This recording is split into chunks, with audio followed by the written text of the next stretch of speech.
Lalu kemudian Nabi Shallallahu Alaihi Wasallam malam itu dia keluar dari rumah. Begitu Nabi keluar dari rumah, bangun dia jam 1 malam, dia keluar dari rumah, anak-anak muda sudah siap mau masuk ke dalam, mau mencincang kepalanya. Nabi membuka, itulah ayat yang selalu kita baca setiap malam. وَجَعَلْنَا مِنْ بَيْنِ أَيْدِيهِمْ سَدًّا وَمِنْ خَلْفِهِمْ سَدًّا فَأَغْشَيْنَاهُمْ فَهُمْ لَا يُبْصِرُونَ. Surat yang selalu ibu baca kan? وَجَعَلْنَا مِنْ بَيْنِ أَيْدِيهِمْ سَدًّا, kami jadikan bagian depannya ada tembok. وَمِنْ خَلْفِهِمْ سَدًّا, kami jadikan belakangnya ada tembok. Fa'agsainahum, kami tutupi mereka, mata mereka. Fahum la yubsirun, mereka tak bisa melihat. Ini ayat dalam surat Yasin bercerita tentang Nabi hijrah keluar rumah, tidak dilihat oleh anak muda. Jangan dipakai saat razia lalu lintas. Ini gara-gara dengar ceramah Ustaz, besok begitu nampak razia langsung waja'alna min baini aydihim saddan wa min khalfihim saddan fahum la yubsirun fa'agsainahum fahum la yubsirun. Oh gitu, lewat depan Polantas prit. Loh, kok Bapak ngeliat? Kata Pak Polisi, aku dengar ceramah juga. Kok pikir kau aja yang baca Yasin?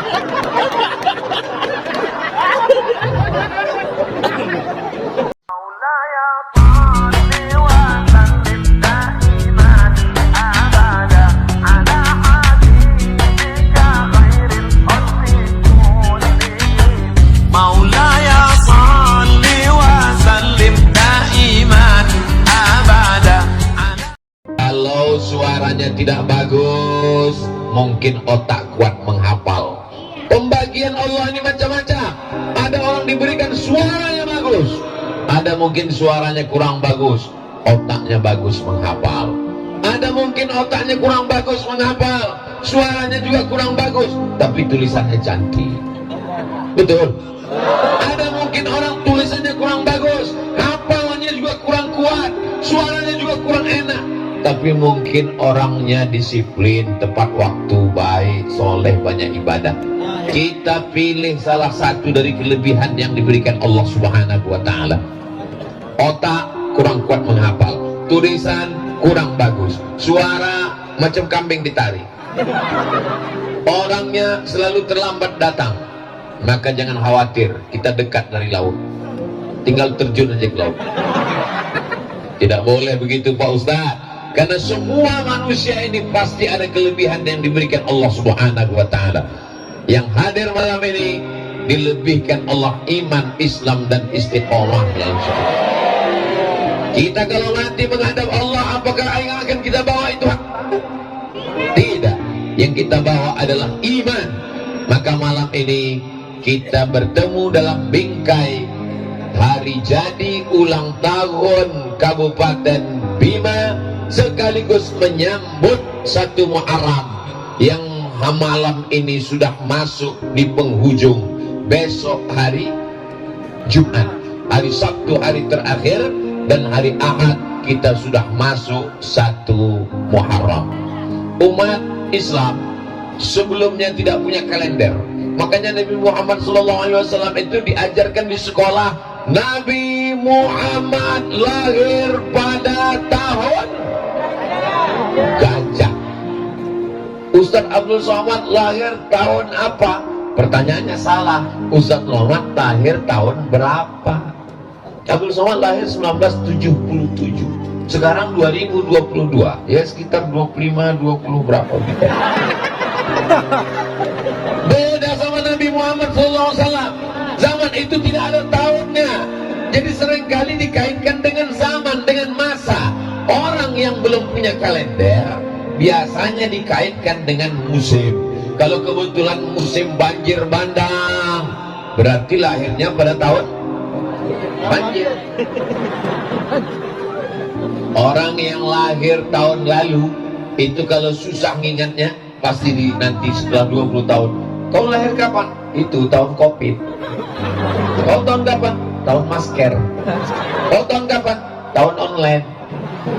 Setiap orang yang belum punya kalender, setaunya diikatkan, dilekatkan supaya punya pengetahuan dengan apa yang terjadi pada zaman itu. Betul? Dan di zaman Nabi Muhammad SAW, bangsa Arab primitif, tidak bisa menulis, tidak bisa membaca, dan belum punya kalender. Hari berganti, musim berubah. Nabi meninggal dunia, digantikan oleh Abu Bakar Siddiq. Abu Bakar jadi khalifah 2 tahun, tidak ada kalender. Meninggal Abu Bakar Siddiq, digantikan oleh Amirul Mukminin Umar bin Khattab. Pada masa Umar bin Khattab, ada seorang gubernur bernama Abu Musa al-Ash'ari. Siapa namanya? Enaknya kalau kita dengar ceramah rame-rame, nggak bisa jawab, tinggal gerakkan aja mulut. Namanya Abu Musa al-Ash'ari. Abu Musa al-Ash'ari menjadi gubernur. Setiap kali tetangga kirim surat, ada tanggalnya, ada bulannya. Ustaz Somad itu megang surat apa? Ini bukan surat. Ada 2 kalimat yang tertulis di sini. Yang pertama, Bone Haba. Yang kedua, Lembo Ade. Mana tahu nanti jamaah ini ribut, sudah ada mantranya. Tapi ternyata jamaah mendengarkan tausiah tenang, luar biasa. Ini nampaknya pawang-pawang sedang bekerja. Pada saat dikirimkan surat, tolonglah wahai Umar bin Khattab, buatkan kami kalender. Maka bingung mau membuat kalender ini tahun apa. Akhirnya berkumpullah senior-senior. Senior itu artinya orang yang dituakan, itu senior. Ada juga kawan saya senior, senang istri orang. Lalu jangan ya, nanti pengajian jangan yang diingat, jangan yang itu, jangan diingat. Lalu kemudian berkumpullah sahabat, ditanya, kita ini umat Islam mau buat kalender, kira-kira tanggal 1-nya dimulai kapan? Akhirnya pertama memberikan pendapat. Saya berpendapat. Pendapat kamu apa? Bagaimana kalau kalender Islam itu dimulai dari kelahiran Nabi Muhammad sallallahu alaihi wasallam? Tahun 1-nya adalah tahun lahir Nabi. Seandainya kalender kita dimulai dari lahirnya Nabi, maka kalender kita namanya bukan hijrah, tapi namanya miladiyah. Karena lahir artinya bahasa Arabnya milad. Selamat hari milad Kabupaten Bima. Milad itu artinya lahir. Jangan nanti anak kita pulang ke rumah nanya, tadi siapa yang ceramah? Ustaz Somad. Dalam rangka apa? Dalam rangka milad. Milad itu artinya apa? Jangan banyak-banyak tanya masuk neraka. Milad artinya lahir. Selamat hari milad. Lalu kemudian tidak setuju. Saya tidak setuju kalau kalender Islam dimulai hari milad Nabi. Kenapa? Karena saat Nabi lahir, yang mabuk tetap mabuk, yang berzina tetap berzina, mohon maaf, yang khamar tetap minum khamar. Kelahiran Nabi Muhammad SAW tidak semuanya memuliakan, tidak semuanya menghormati. Mereka tetap melakukan perbuatan maksiat. Akhirnya musyawarah diteruskan. Ada pendapat yang kedua. Saya punya pendapat. Apa pendapat kamu? Bagaimana kalau kalendernya dimulai dari sejak Nabi dapat wahyu? Ketika turun ayat Iqra bismi rabbikal ladzi khalaq khalaqal insana min 'alaq Iqra wa rabbukal akram alladzi 'allama bil qalam 'allamal insana ma lam ya'lam. Enak ceramah di tempat orang yang banyak hafal Quran. Nyambung. Tidak setuju. Kenapa? Karena ketika Al-Quran turun, mereka tetap mabuk, mereka tetap berzina, mereka tetap menyembah berhala. Pendapat yang kedua ditolak. Ada pendapat lagi? Ada. Apa pendapat kamu? Bagaimana kalau saat Nabi meninggal itu dijadikan kalender tahun pertama? Nauzubillah. Untung pendapat yang ketiga ini tidak diterima. Andai kalender umat Islam dimulai dari sejak meninggalnya Nabi, berarti setiap menyambut tahun baru Islam kita nangis semua. Namanya tahun kematian. Kenapa? Karena setiap menyambut tahun baru Islam berarti mengenang kematian Nabi Muhammad sallallahu alaihi wasallam.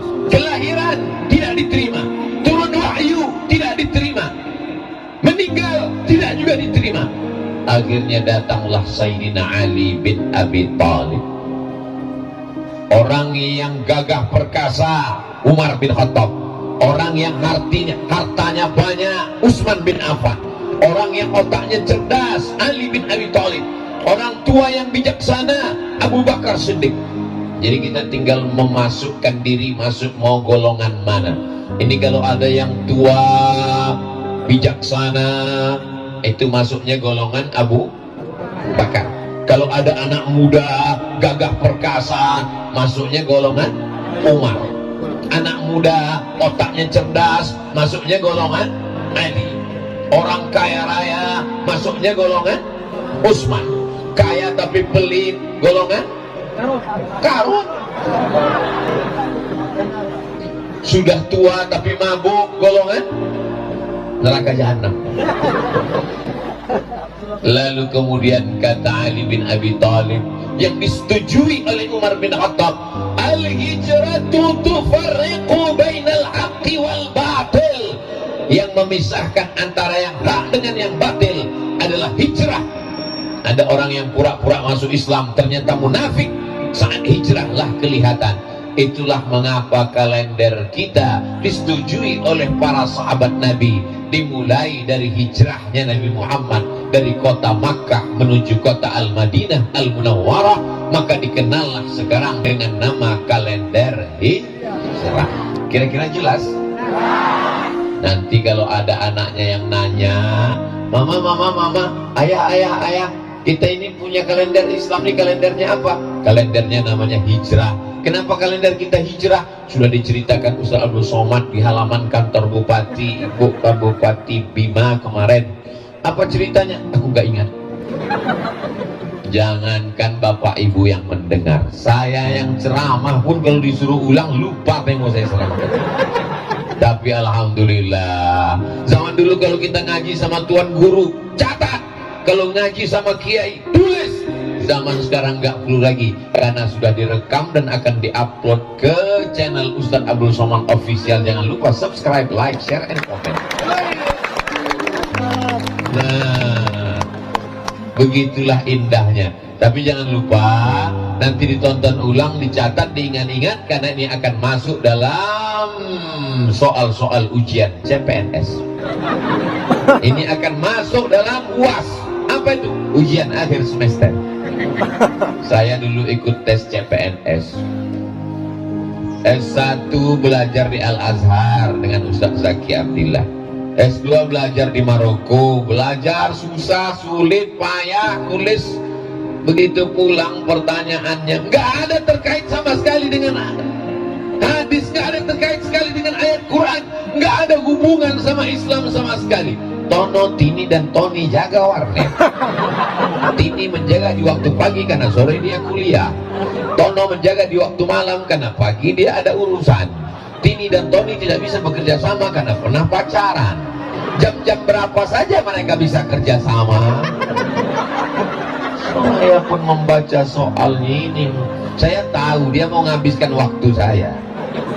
Ini soal bagus, soal psikologi, tapi cobalah buat soal-soal pertanyaan yang mengaitkan dengan agama. Ketika kita mati meninggalkan dunia, ada nilai dakwahnya, dia tetap akan menjadi amal jariah. Salah satu contohnya adalah pertanyaan tentang hijrahnya Nabi Muhammad SAW.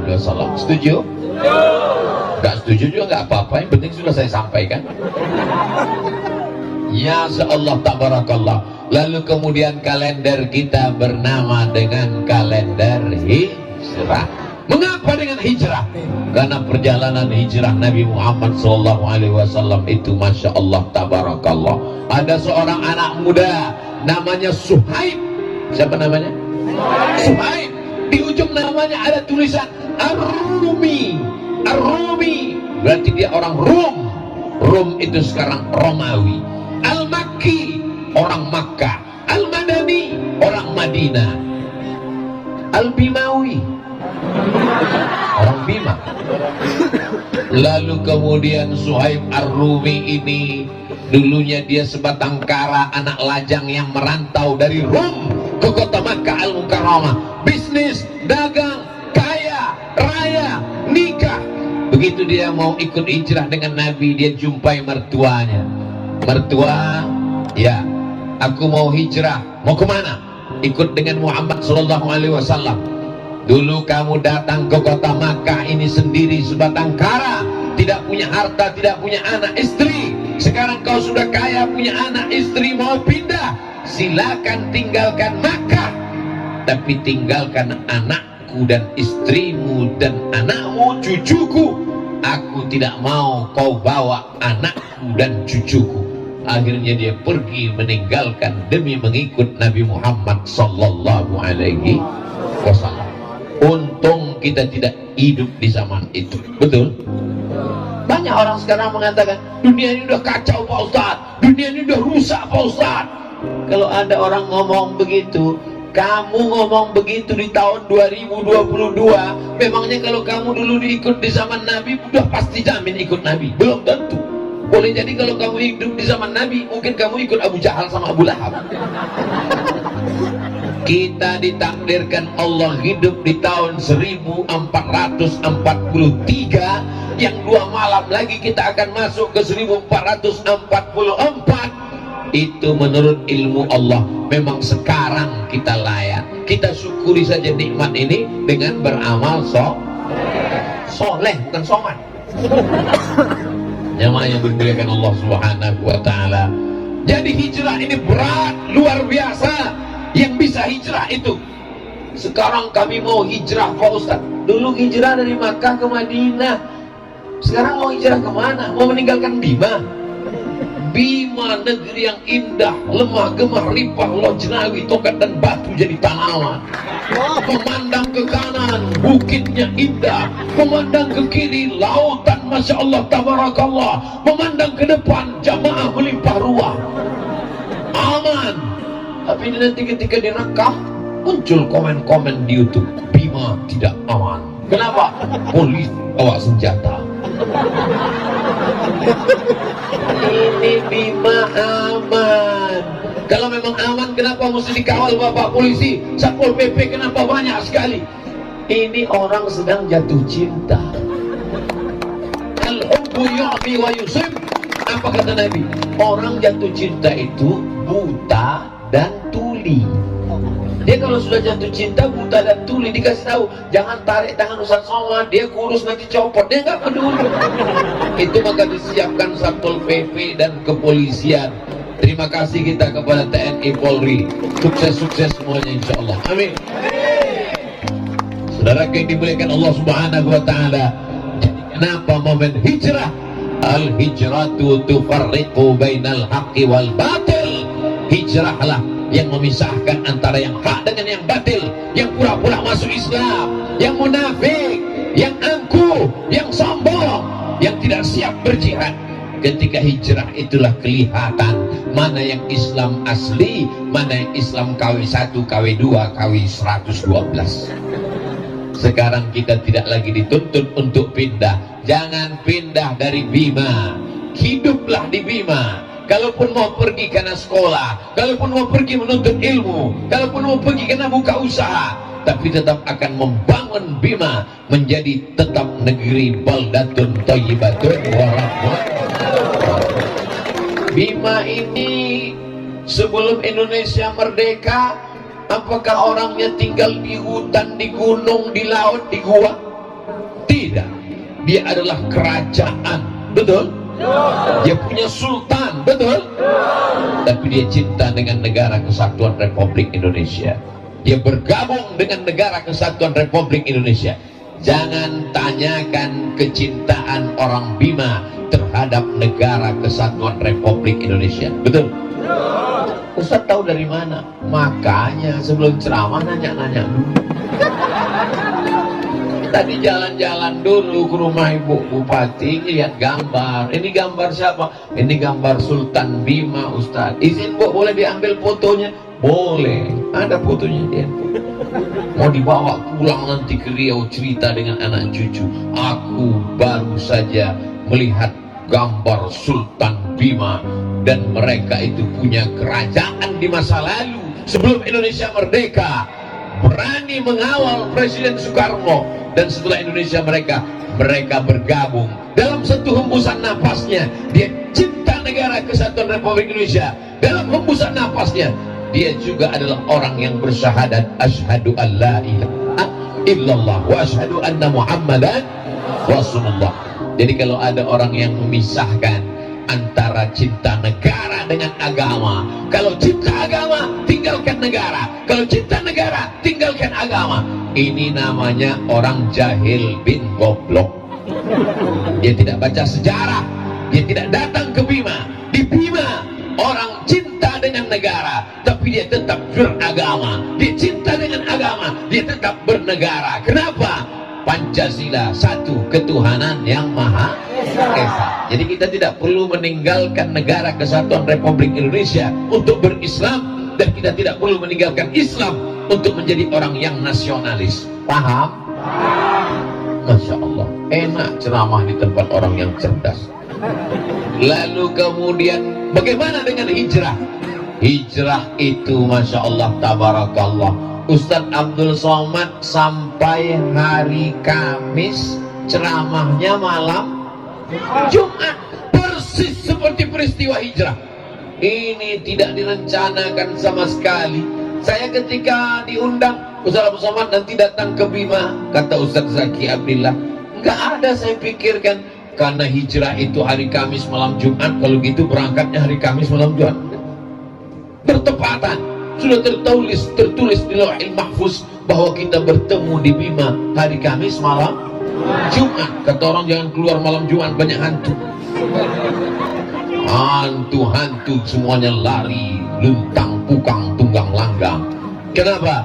Karena kita datang membawa asma Allah, dibacakan ayat-ayat suci Al-Quran. Begitu dibacakan Al-Quran tadi, setannya sudah pada lari semuanya. Jadi kalau ada suami ibu besok yang tidak sholat subuh, itu bukan salah setan, tapi salah. Banyak sekarang orang menyalahkan setan. Kamu kenapa nggak sholat? Aku sebetulnya mau sholat, tapi digoda setan. Sudah dibacakan Ustadz kita tadi, setannya sudah lari semua. Kalau begitu yang salah orangnya. Orangnya sudah kesetanan, setannya pula sudah keorangan. Jamaah yang dimuliakan Allah Subhanahu wa Ta'ala, pada hari Kamis berkumpullah kepala suku di sebuah tempat balai pertemuan, namanya Darun Nadwah. Apa namanya? Darun Nadwah. Dar rumah, Nadwah tempat perkumpulan. Rumah tempat perkumpulan itu dibangun oleh seorang laki-laki namanya Qusay Abdullah. Nabi Muhammad nama ayahnya Abdullah. Muhammad bin Abdullah bin Abdul Muttalib bin Hashim bin Abdi Manaf bin Qusay. Muhammad bin Abdullah bin Abdul Muttalib bin Hashim bin Abdi Manaf bin Qusay. Qusay lah yang membangun tempat itu. Nabi tidak bertemu karena kakeknya yang kelima jauh di atas. Lalu kemudian dalam pertemuan itu pimpinan sidang menanyakan, agenda pertemuan kita pada hari ini, hari Kamis, kita akan membahas bagaimana cara membunuh Muhammad sallallahu alaihi wasallam. Orang yang bakhil, pelit adalah orang yang ketika disebut nama Nabi dia tak mau berselawat. Maka kita berselawat, sallallahu ala Muhammad sallallahu alaihi wasallam, sallallahu ala Muhammad sallallahu alaihi wasallam. Ya Nabi salam alaika, ya Rasul salam alaika, ya Habib alaika salawatullah alaika. Lalu kemudian pada saat pertemuan itu ditanyakan oleh kepala sidangnya, siapa di antara kalian yang punya ide yang bagus, yang cerdas, yang efektif untuk membunuh Muhammad sallallahu alaihi? Yang satu angkat tangan, saya punya ide. Apa ide kamu? Bagaimana kalau dia kita buang di tempat yang jauh supaya kita aman di sini, mau mabuk, mau menyembah berhala, mau berzina sesuka hati kita, supaya tidak ada yang mengganggu kita. Kita buang dia ke tempat yang jauh. Kata ketua sidangnya, saya tidak setuju. Kenapa? Karena kalau dia kita buang di tempat yang jauh, nanti di sana dia punya pengikut, dia orangnya punya aura karismatik, dia orangnya karismatik kepemimpinan, nanti di sana dia punya rakyat, nanti di sana dia punya pengikut. Tiba-tiba pengikutnya datang ke Makkah, mati kita semua dia bunuh. Usul yang pertama ditolak. Ada yang punya ide lain? Angkat tangan lagi. Jadi ternyata orang kafir musyrik jahiliyah yang katanya jahiliyah bodoh itu bermusyawarah. Jadi kalau ada orang sekarang memutuskan perkara tidak musyawarah, berarti lebih jahiliyah dari jahiliyah. Ada ide yang kedua. Ada. Apa usul kamu? Bagaimana kalau dia kita masukkan ke dalam kotak, kita buat kotaknya dari kayu, kita paku, kita ikat, kita letakkan dia di samping Ka'bah. Jangan kasih makan, jangan kasih minum, biarkan dia kering, panas. Bapak Ibu tahu bagaimana panasnya kota Makkah Al-Mukarramah. Bima ini termasuk panas atau dingin? Panas. Tapi perasaan saya dingin. Ada yang bilang panas dingin Pak Ustaz. Itu berarti demam. Bapak Ibu, mudah-mudahan kita panjang umur, sehat, bisa ke Makkah Al-Mukarramah. Itu diletakkan sendal swallow, sendal jepit di atas gurun pasir Makkah, langsung gulung jadi martabak. Saking panasnya. Jadi mereka katakan, bagaimana kalau dia kita ikat, masukkan ke keranjang, paku, jangan kasih makan, jangan kasih minum, kering sampai mati. Kata ketua sidang, saya juga nggak setuju. Kenapa? Karena dia punya pengikut di samping-samping kota Makkah ini, banyak follower, viewer, dan subscribernya. Kalau sampai kita siksa dia di samping Ka'bah, nanti mereka akan bergejolak, akan terjadi revolusi, hancur kota Makkah. Lalu kemudian ada yang punya usul lagi, ada yang ketiga punya usul. Apa pendapat kamu? Mudah saja, nggak usah kita antar dia di tempat yang jauh, buang-buang energi, nggak usah kita ikat dia di dekat, capek-capek aja buat keranjang, buat kerangkeng. Lalu bagaimana? Malam-malam jam 1 malam kita utus anak muda yang paling kuat tenaganya, membawa pedang paling panjang, paling tajam, sekali cincang kepalanya putus, mati, selesai. Bagus juga ide ini. Bapak Ibu setuju? Saya mancing aja sudah. Masya Allah, tabarakallah. Tapi kata ketua sidang dia tidak setuju. Kenapa? Ini berbahaya. Kamu lupa Muhammad SAW itu orang mana? Dia bukan manusia sembarangan. Dia adalah anak Abdullah, Abdullah anak Abdul Muttalib, Abdul Muttalib anak Hashim, Hashim anak Abdi Manaf, Abdi Manaf anak Qusay, keturunan dari Adnan, keturunan dari Ismail, keturunan dari Ibrahim alaihi salam. Dia adalah anak keturunan dari para nabi dan dia adalah suku termulia orang Quraisy. Kalau sampai dia mati terbunuh, maka akan hancur. Kenapa? Karena semua akan menuntut balas. Akhirnya sidang pun deadlock. Akan dilanjutkan setelah yang satu ini. Kalau kita di TV ada iklannya, di Bima hebatnya nggak ada iklan. Lalu kemudian setelah itu apa yang terjadi? Muncul satu orang pakai jubah, pakai sorban, jenggot dan kumisnya putih. Orang menganggap dia adalah tokoh masyarakat, padahal dia adalah setan. Isinya setan yang menyamar jadi manusia. Kata dia punya ide. Apa itu usulnya? Bagaimana kalau yang mencincang jangan satu orang? Karena kalau yang mencincang membunuh itu satu orang, maka satu orang saja nanti yang akan dituntut. Tapi setiap suku kirimkan anak muda.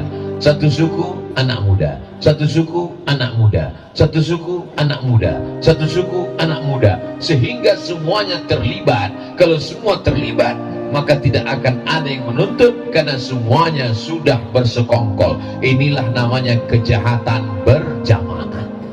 Lebih afdal 27 kali lipat. Bagus ide ini. Siapa yang punya ide ini? Ide ini diberikan oleh seorang iblis. Bukan seorang iblis. Kalau iblis itu kan berekor, seekor iblis. Ide ini diberikan oleh iblis yang disetujui oleh ketua sidang. Nama ketua sidangnya adalah Umar bin Hisham. Kalau saya sebut Umar bin Hisham, banyak orang nggak tahu Umar bin Hisham itu siapa, Pak Ustadz. Namanya Umar bin Hisham, tapi nama kerennya Abu Jahal. Oh, kalau itu kami kenal, Pak Ustadz. Ada seorang laki-laki namanya Abdul Uzza. Abdul Uzza siapa, Pak Ustadz? Kami nggak kenal. Nama kerennya Abu Lahab. Oh, kalau itu kami kenal. Makanya kalau kenalan sama orang, tanya nama keren siapa. Namanya siapa? Ustadz Abdul Somad. Nama kerennya Uwas. Kadang kita kenalan sama orang, kita nggak tahu orangnya jujur. Nama kamu siapa? Ibrahim. Pas dicari di Facebook nggak ketemu. Pas lihat ada foto, ini orangnya, tapi namanya lain. Siapa? Bram. Mohon maaf Pak Ibrahim. Bapak Ibu yang dimuliakan Allah Subhanahu wa Ta'ala. Nah, begitu juga dengan ini. Akhirnya kepala sidang Ustaz Somad, iya. Siapa nama kepala sidang tadi? Umar bin Hisham. Abu Jahal, dia. Abu Bapak Jahal, bodoh. Abu Jahal, Pak bodoh. Orangnya bodoh kenapa otaknya cerdas? Dia kalau yang untuk dosa, dia cerdas. Mana tahu nanti kita ada rapat di masjid, rapat panitia tabligh akbar menyambut satu Muharram. Gimana, ada ide? Ustaz siapa yang kita undang? Nggak ada ide dia. Tapi begitu ditanya, gimana kalau kita menghadirkan artis dangdut pakai rok pendek? Langsung, menurut saya, itu berarti Abu Jahal. Kalau untuk yang jahil-jahil, otaknya cerdas. Karena dia disupport oleh setan. Ustaz Somad, beda setan dengan iblis itu apa? Nama komunitasnya jin. Wa ma khalaqatul jinna wal insa. Jin, ada yang jin Islam. Wa anna minnal muslimun, jin Islam. Golongan yang satu lagi, wa minnal qasidun, jin yang tidak baik, yang jahat ini namanya setan. Induknya namanya iblis. Iblis itu general manager. Yang paling tinggi namanya iblis, anak-anak buahnya namanya setan. Setan itu terdiri dari dua golongan. Yang kelihatan manusia, yang tidak kelihatan jin. Alladzi waswisu fi sudurin nas minal jinnati. Kamu mau kemana? Aku mau dengar tabligh akbar pengajian. Di mana? Di halaman kantor Bupati Bima. Siapa yang ceramah? Ustaz Abdul Somad. Bagus, kita main gaple. Itu berarti yang ngajak itu saya. Nanti kalau ada yang membuli, setan. Setan yang punya paket 2 giga. Apa yang terjadi ketika itu? Ini idenya mantap. Setiap suku, satu anak muda yang paling gagah perkasa, yang lengannya paling tegap, ambil pedang paling tajam, yang satu malam masuk ke rumah Muhammad sallallahu alaihi, cincang kepalanya, hancur, selesai. Efisien dan efektif. Kapan kita laksanakan? Nanti malam, jangan tunda lagi. Lalu kemudian sidang pun selesai, ketuk palu, mereka pun bubar. Lalu kemudian setelah itu Nabi Muhammad SAW datang ke rumah Abu Bakar Siddiq. Nabi Muhammad punya sahabat namanya Abdullah bin Abi Quhafah, tapi karena anaknya seorang gadis bernama Sayyidatuna Aisyah menikah dengan Nabi, bahasa Arabnya anak gadis itu Bakr atau Bikr, maka bapaknya disebut bapak gadis Abu Bakar. Nama aslinya Abdullah, nama ayahnya Abu Quhafah. Abu Quhafah, Abdullah bin Abi Quhafah. Assalamualaikum. Waalaikumsalam. Boneh abang. Assalamualaikum Abu Bakar. Waalaikumsalam. Nanti malam Abu Bakar kita hijrah. Ini hari Kamis sidang, pas malam Jumat, siang Kamis Nabi mendatangi rumah Abu Bakar. Abu Bakar, nanti malam kita hijrah. Mengapa nanti malam ya Rasulullah? Karena nanti malam akan ada anak-anak muda yang gagah perkasa. Jam 1 malam mereka akan datang membawa pedang. Mereka akan memancung kepalaku, mencincangku. Sebelum mereka datang, kita sudah keluar nanti malam. Pertanyaannya, dari mana Nabi Muhammad bisa tahu? Ternyata ruang sidang itu dipasang penyadap. Oleh siapa? Intel. Punya Allah Subhanahu wa Ta'ala. Ternyata di ruang sidang itu ada Jibril alaihissalam. Malaikat Jibril datang melapor, ya Rasulullah, ya nanti malam sebelum anak muda itu datang, kau cabut duluan. Oke, I'm coming. Abu Bakar siap, karena memang dia sudah lama menunggu perintah. Sahabat yang luar biasa. Lalu kemudian Nabi pun pulang berkemas-kemas, bersiap-siap, dan pada waktu malam Nabi pun bersiap. Nabi itu habis sholat Isya tidur. Tidur yang paling berkualitas habis sholat Isya. Tidak boleh ngomong setelah sholat Isya kecuali tabligh akbar. Ini malam ini acaranya setelah Isya kan? Kok boleh? Karena pengajian. Aslinya nggak boleh. Makanya di pondok-pondok pesantren tahfiz Quran habis sholat Isya tidur. Mudah bangun jam 2 malam.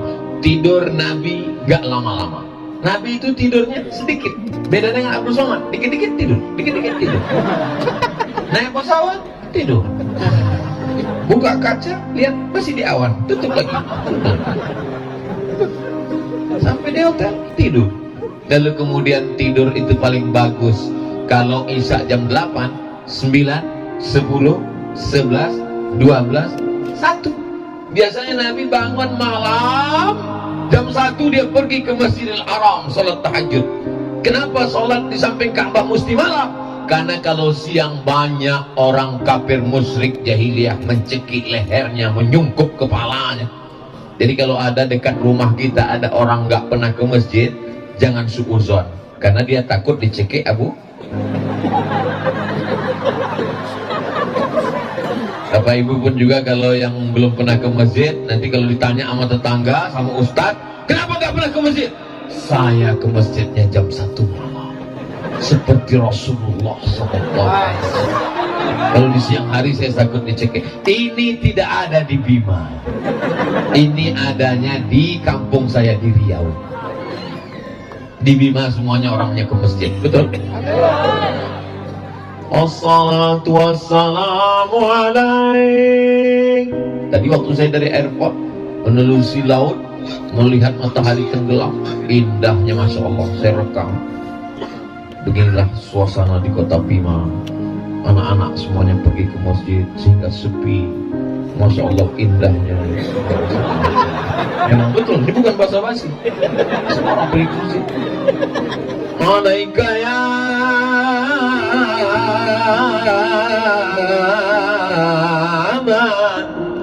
ya man asra bikal muhaiminu layla. Ada beberapa orang perempuan saya lihat di tepi pantai, tapi tidak banyak, mungkin mereka sedang halangan semua.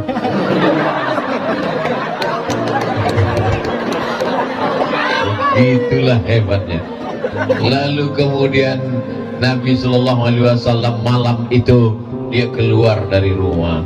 Begitu Nabi keluar dari rumah, bangun dia jam 1 malam, dia keluar dari rumah, anak-anak muda sudah siap mau masuk ke dalam, mau mencincang kepalanya. Nabi membuka, itulah ayat yang selalu kita baca setiap malam. Waj'alna min baini aydihim saddan wa min khalfihim saddan fa'aghshaynahum fahum la yubsirun. Surat yang selalu ibu baca kan? Waj'alna min baini aydihim sadda, kami jadikan bagian depannya ada tembok. Wa min khalfihim sadda, kami jadikan belakangnya ada tembok. Fa'aghshaynahum, kami tutupi mereka, mata mereka. Fahum la yubsirun, mereka tak bisa melihat. Ini ayat dalam surat Yasin bercerita tentang Nabi hijrah keluar rumah, tidak dilihat oleh anak muda. Jangan dipakai sangat razia lalu lintas. Ini gara-gara dengar ceramah Ustaz, besok begitu nampak razia langsung waja'alna min baini aydihim saddan wa min khalfihim saddan fahum la yubsirun fa'aghshaynahum fahum la yubsirun. Begitu lewat depan Polantas, loh, kok Bapak ngeliat? Kata Pak Polisi, aku dengar ceramah juga. Kok pikir kau aja baca Yasin?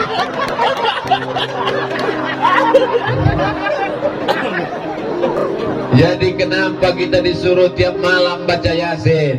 Kalau malam Jumat, man qara'a surat Al-Kahfi, siapa yang baca surat Al-Kahfi malam Jumat, sore Jumat, petang Jumat, pagi Jumat, adha'a lahu min nur, Allah berikan dia cahaya pencerahan ma bainal jumu'ataini, antara Jumat yang lalu dengan Jumat yang akan datang.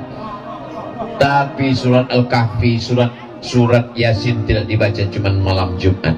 Man qara'a Yasin fi lailatin, siapa yang baca surat Yasin pada suatu malam, enggak disebut malam Jumat, malam Senin, malam Selasa, malam Rabu, malam Kamis, malam Jumat. Jadi kalau ada orang mengatakan kamu baca Yasin malam Jumat, iya, membaca Yasin malam Jumat itu adalah bid'ah. Nabi nggak nyebut malam Jumat. Siapa yang baca Yasin pada suatu malam? Malam Jumat itu malam apa enggak malam? Malam berarti masuk malam apa malam? Malam. Dalilnya jadi baca Yasin terserah, nggak mesti pada malam Jumat. Nah, surat Al-Kahfi dikhususkan malam Jumat, malam yang lain boleh. Lalu kemudian kalau kita disuruh membaca itu malam Jumat, sebenarnya kita sedang mengenang peristiwa hijrah setiap malam. Waja'alna min baini aydihim saddan wa min khalfihim saddan fa'aghshaynahum fahum la yubsirun. Menetes air mata mengenang hijrahnya Nabi Muhammad sallallahu alaihi. Tapi sekarang banyak orang baca Yasin dia nggak merenungkan isinya. Kenapa? Karena dia nggak baca dengan makna, dia nggak baca perenungan, dia nggak pahami. Dia baca sampai ujungnya sirun fayakun turja'un.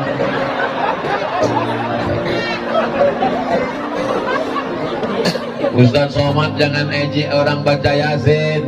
Hari ini orang sibuk dengan drama Korea, hari ini orang sibuk dengan fashion show. Orang sudah mau baca Yasin itu sudah alhamdulillah. Tapi yang kita inginkan ada kualitas yang lebih baik. Yang selama ini belum baca sudah mulai baca. Yang selama ini bacanya kalau mau baca rame-rame, kalau pas lagi rame baca. Kenapa? Karena bisa tanpa suara.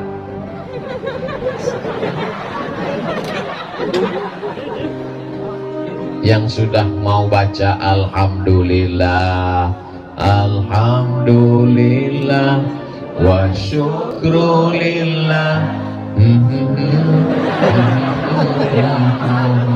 Itu jurusnya kalau nggak hafal saya. Lalu kemudian Nabi Muhammad SAW keluar. Setelah Nabi berlalu, barulah mereka tersadar, mereka terbangun, mereka terpukau, mereka masuk ke dalam rumah. Lalu kemudian mereka melihat ada sesosok di atas tempat tidur. Mereka mencabut pedang. Inilah dia.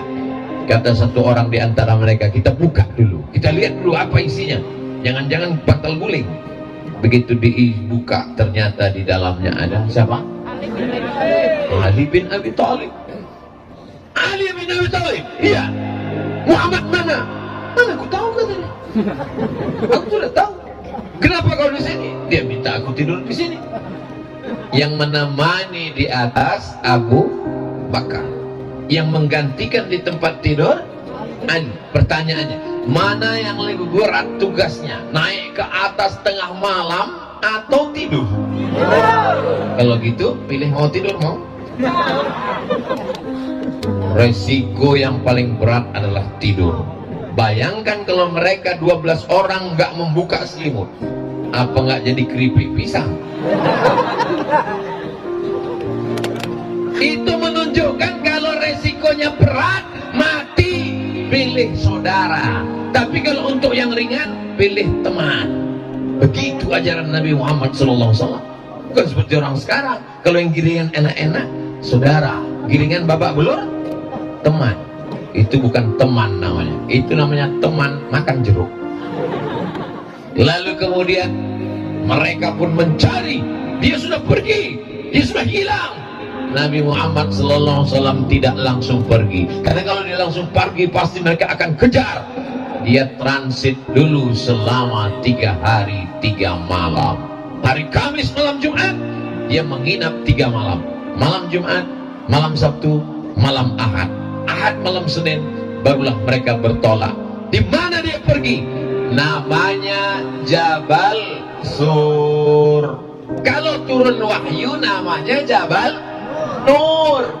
Iqra bismi rabbikal ladzi khalaq. Jabal Nur. Tempat hijrah namanya Jabal Sur. Ini jamaah haji pulang cerita sama tetangga, kemarin saya tempat Nabi menerima wahyu di Jabal Sur. Yang cerita lupa, yang dengar nggak tahu. Sama-sama ngaku. Yang biasanya jamaah haji umroh naik ke atas itu Jabal Nur, guys. Jabal Sur curam, sulit, terjal, payah. Kita paling diajak sama guide di bawah. Jamaah sekalian, kita sedang berada di Jabal Sur. Di mana Pak Ustadz? Itu di atas, kita nggak usah naik ya, panas sekali jauh. Udah kita foto ya. Hai. Vlog setelah itu. Naiklah Nabi ke atas berdua dengan Abu Bakar Siddiq. Tidak pakai senter. Kenapa? Senter belum ada. Tidak pakai obor. Kenapa? Karena kalau terang kelihatan langsung dikejar oleh kafir musyrik jahiliyah. Gelap-gelap mereka naik ke atas. Sampai di atas ada gua. Gua yang paling banyak di Jakarta. Siapa lu? Siapa gua? Ketika Nabi mau masuk ke dalam, ditahan oleh Abu Bakar Siddiq. Jangan masuk ya Rasulullah. Kenapa Abu Bakar? Boleh jadi ada singa yang sedang tertidur di dalam. Boleh jadi ada ular berbisa sedang tidur di dalam. Kalau aku yang masuk ke dalam, yang bersedih hanya anak istriku. Tapi kalau engkau yang meninggal ya Rasulullah, risalah Islam tidak akan sampai ke Bima ya Rasulullah. Yang ucapan Bimadri itu tambahan dari saya. Abu Bakar nggak ada ngomong. Risalah Islam tidak akan sampai ke penjuru dunia ya Rasulullah. Yang masuk ke dalam duluan adalah Abu Bakar Siddiq. Makanya jangan kita marah kalau disebut Abu Bakar radhiyallahu anhu. Allah meridai dia. Kenapa? Nyawanya dia berikan untuk Rasulullah sallallahu alaihi wasallam. Coba andai yang diajak Nabi hijrah waktu malam itu bukan Abu Bakar, tapi Abdul Somad. Apa kata saya ke Rasulullah? Ya Rasulullah, silakan masuk keluar. Karena engkau pasti diselamatkan Allah. Ada Jibril, ada Mikail, ada Israfil, ada Israel, ada Munkar, ada Nakir, ada Raqib, ada Atid, ada Malik, ada Ridwan. Kalau aku, jangankan TNI Polri, Satpol PP pun nggak ada. Kecuali di Bima lengkap semua personil, lengkap dengan senjata. Loh, kemana senjata tadi kok hilang?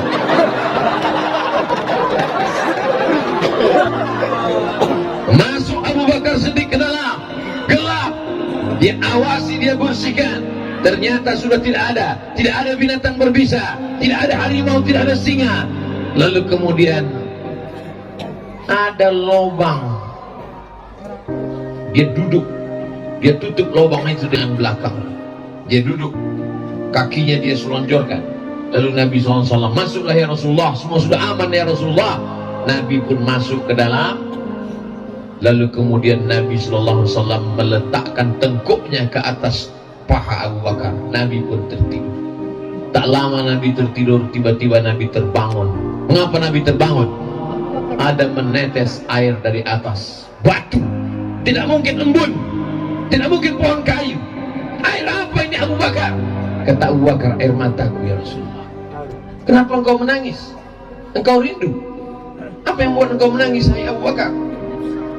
Aku disengat binatang berbisa ya Rasulullah. Kakinya tidak dia gerakkan karena takut Nabi terbang.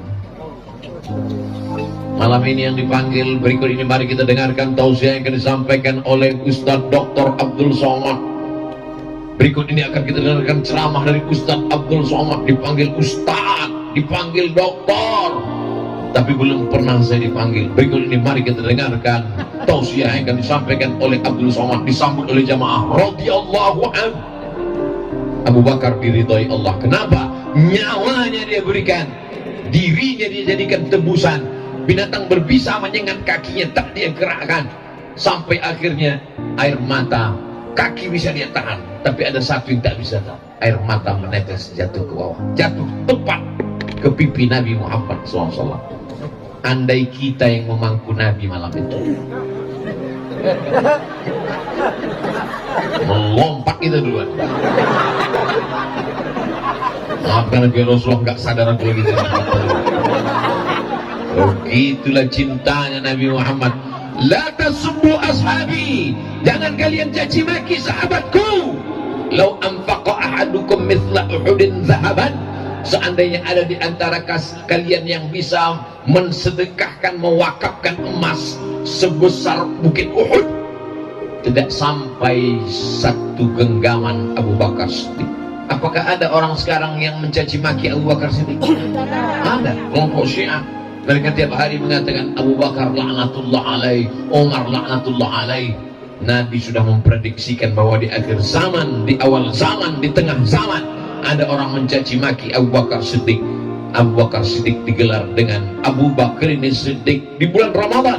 Al-Khalifatul Awal Abu Bakar ini Siddiq. Jawabannya radhiyallahu anhu. Belum pernah ketika protokol memanggil. Berikut ini mari kita dengarkan tausiah yang akan disampaikan oleh Ustaz Abdul Somad radhiyallahu anhu.